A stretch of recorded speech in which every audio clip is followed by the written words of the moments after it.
وقتی میخوایم با یه عرب آشنا بشیم و اسمشو بپرسیم یه ساختار فوق العاده آسون داره. اول ساختارشو بهتون میگم، بعدم میریم با هم دیگه اجراش میکنیم. اسمت چیه؟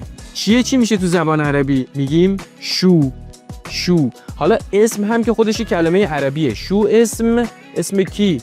شو اسمک. دارم از یه آقا میپرسم میگم شو اسمک. اگه بخوام از یه خانم بپرسم میگم شو اسمک.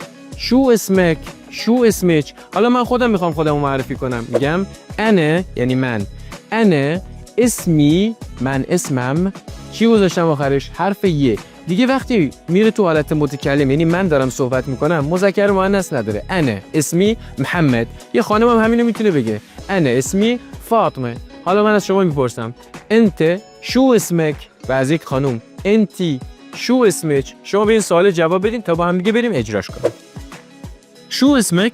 أنا اسمي سيناء وأنت شو اسمك؟ أنا اسمي محمد. به همین آسونی. کاری داشت؟ تمام.